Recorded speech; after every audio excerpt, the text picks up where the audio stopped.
Assalamualaikum and good evening, ladies and gentlemen. You're with me, Yusuf Shukri, for English News at 5. And let us begin with our top story. The investiture ceremony for Federal Territories Awards, Medals and Honours took place at the Istana Negara earlier today, graced by the presence of Yang di-Pertuan Agong Al-Sultan Abdullah Riayatuddin Al-Mustafa Billah Shah. In conjunction with His Majesty's birthday celebration, it marks his last investiture ceremony as the Yang di-Pertuan Agong, as his 5-year reign will conclude this year. Al-Sultan Abdullah, clad in the official attire of the Yang di-Pertuan Agong known as Muscat, was warmly received by Prime Minister Datuk Seri Anwar Ibrahim and his wife, Datuk Seri Dr. Wan Azizah Wan Ismail, upon arrival, accompanied by Raja Permaisuri Agong Tunku Azizah Aminah Maimunah Iskandaria. Their Majesties were escorted to the Royal Dais at Astana Negara Square, where they received the Royal Salute from the Main Guard of Honour. The Central Band of the Royal Malay Regiment, RAMD, played the national anthem as the royal standard of the Yang di-Pertuan Agong was raised, followed by 21 cannon shots. The Yang di-Pertuan Agong inspected the Main Guard of Honour and received the royal salute once again before the national anthem played once more.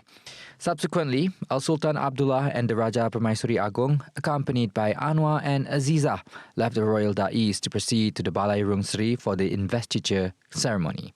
The event was broadcasted live by the national television station.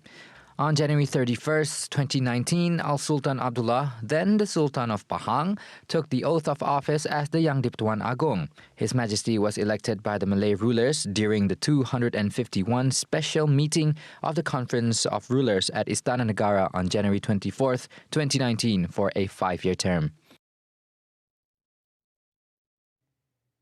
A former minister in the Prime Minister's Department for Parliament and Law, Datuk Seri Dr. Wan Junaidi Tuanku Jaafar, was conferred the Darjah Kebesaran Panglima Setia Mahkota or PSM, earning him the title of Tan Sri. He was among 839 recipients of the Federal Awards, Honours and Medals in conjunction with the Yang di-Pertuan Agong's official birthday today. Among the other notable recipients of the PSM Award were Dewan Rakyat Speaker Datuk Johari Abdul, Chief Judge of Sabah and Sarawak Datuk Abdul Rahman Sebli, veteran politician Lim Kit Siang, and the late Datuk Nik Abdul Aziz Nikmat, former Menteri Besar of Kelantan. Additionally, 28 recipients were honoured with the title Datuk through the Darjah Kebesaran Panglima Jasa Negara, while 4 recipients received the Darjah Kebesaran Panglima Setia Diraja Award, also carrying the title Datuk. The lists of honours also included 33 individuals who were bestowed the Darjah Kebesaran Johan Mangku Negara, 33 individuals for the Darjah Kebesaran Johan Setia Mahkota, 3 for the Darjah Kebesaran Johan Setia Diraja, and 116 individuals for the Darjah Kebesaran Bintang Kesatria Mangku Negara. 6 individuals received the Darjah Kebesaran Bintang Kesatria Setia Diraja, 218 were awarded the Darjah Kebesaran Bintang Ahli Mangku Negara, 316 received the Pingat Pangkuan Negara, and 56 individuals were honoured with the Pingat Bentera Setia Diraja. The Yang di-Pertuan Negeri Sarawak Tun Pehin Sri Abdul Taib Mahmud and wife, Tuan Puan Datuk Petinggi Ragat Kurdi Taib, attended the high tea ceremony in conjunction with the state-level birthday celebration of the Yang di-Pertuan Agong Al-Sultan Abdullah Riayatuddin Al-Mustafa Billah Shah in Miri earlier today.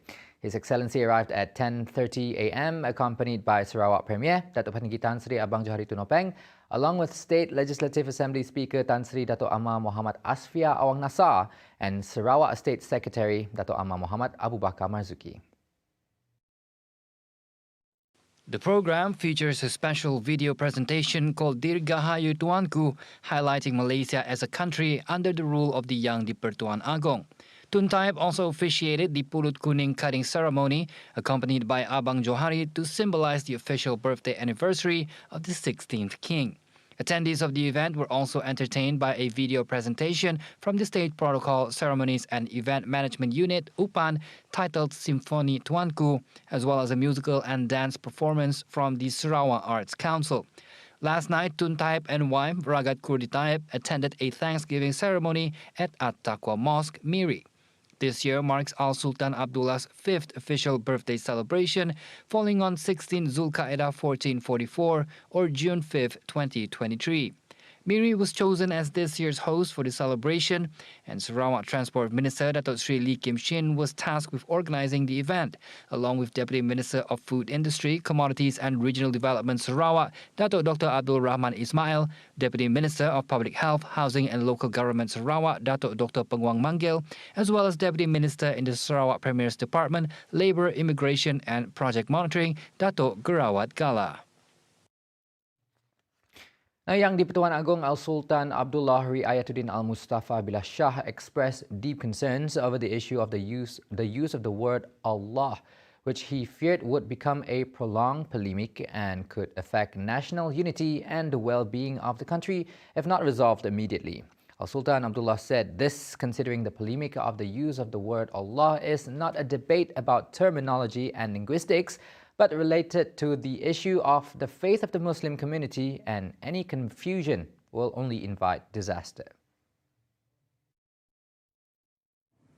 Kerajaan Berita hendaklah mengharmonikan situasi semasa dan pada masa yang sama meletakkan penggunaan kalimah Allah pada konteks yang betul dengan mengambil kira keselamatan negara, kemaslahatan ummah dan kedudukan institusi Yang di-Pertuan Agong serta Raja-Raja Melayu yang lain sebagai Ketua Agama Islam.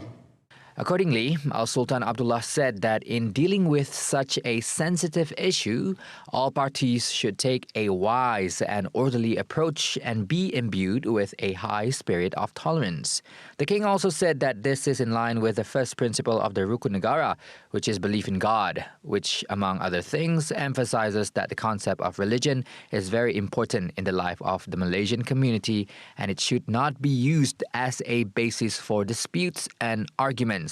Meanwhile, the Yang di-Pertuan Agong said that unity requires an effective reception with an open heart, a noble soul, and a spirit of loyalty to the king and the country, as well as not questioning and interfering and looking down on the affairs and religious beliefs practiced by other races. Demi perpaduan dan masa hadapan negara, sebarang polemik agama hendaklah diselesaikan segera. Semangat perpaduan perlu disemai serta dibentuk di rumah dan selanjutnya dibaja dan disiram dengan pendidikan serta nilai-nilai murni hidup bermasyarakat di bangku sekolah dan seterusnya diperkasa di institusi-institusi pengajian tinggi.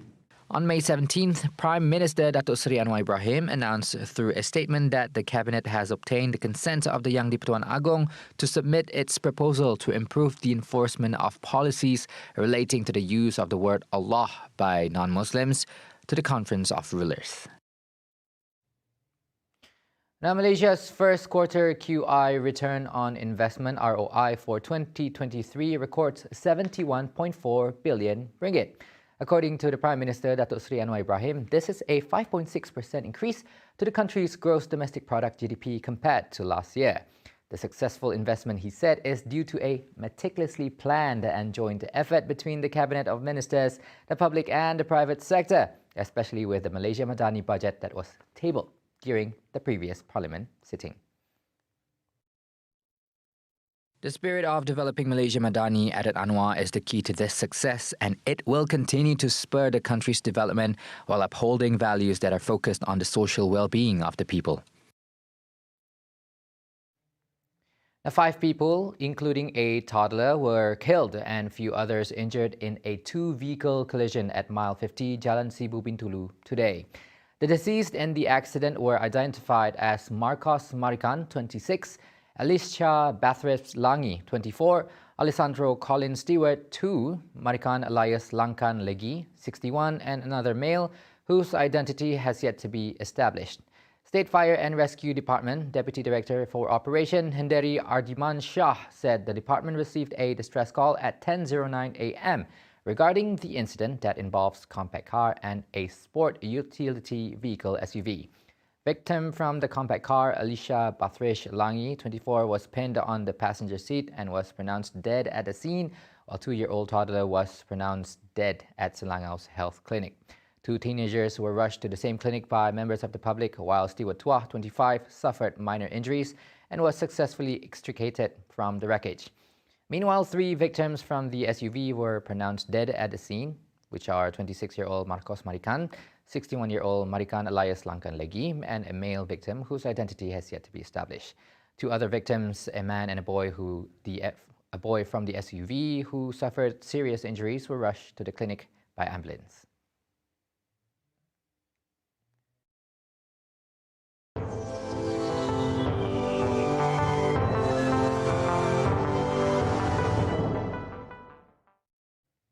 On global affairs, soaring temperatures in China have become a hazard to outdoor workers.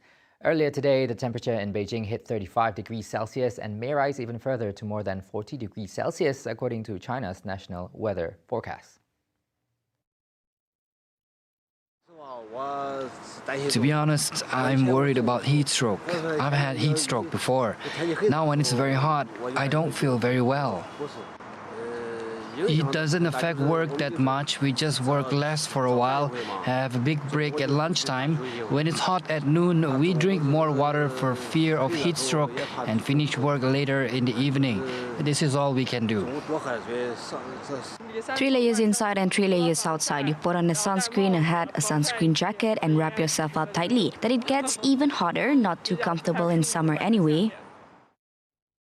Countries across Asia have been hit by another round of extreme heat that has changed the seasonal temperature. This raised concerns about the ability to adapt to the rapidly changing climate. Normally, temperatures would be cooler during the monsoon season. However, since April, heat waves have struck large parts of Asia. Around 60 Afghan girls were hospitalized after being poisoned at their school in northern Afghanistan. The poisoning, which targeted a girls' school in the Afghan province of Saripol, comes after intense scrutiny of girls' education in the war-torn nation since the Taliban took over and after a wave of poison attacks on girls' schools in neighboring Iran. Den Mohammad Nazari, Saripol's police spokesperson, said some unknown individuals entered a girls' school in Sancharak district and poisoned the classes. He did not elaborate on which substance was used or who was thought to be behind the incident. Nazari said the girls were rushed to the hospital and are now in good condition. No arrests were reported so far. In neighboring Iran, poisoning incidents at girls' schools sickened an estimated 13,000, mostly female students since November. During Afghanistan's previous foreign-backed government, several poisoning attacks, including suspected gas attacks on girls' schools, had taken place. The Taliban administration has prevented most female students from attending high school and university since taking over in 2021, sparking condemnation from international governments and many Afghans.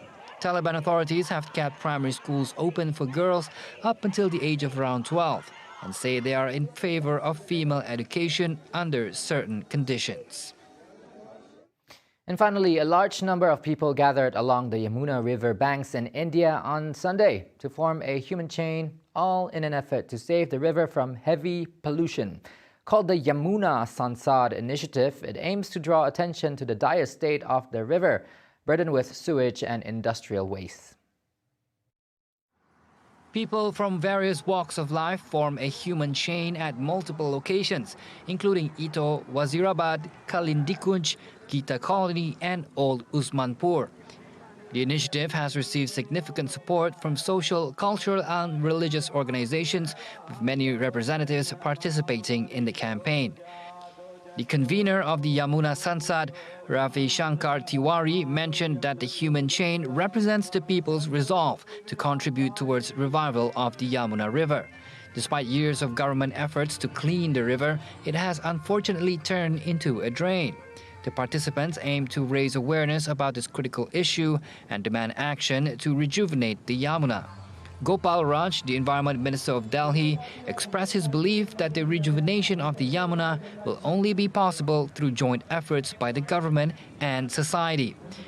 He emphasized the commitment of the Kejriwal government towards cleaning the river and stated that the Yamuna Sansad initiative will encourage active participation from the residents of Delhi in the cleaning process.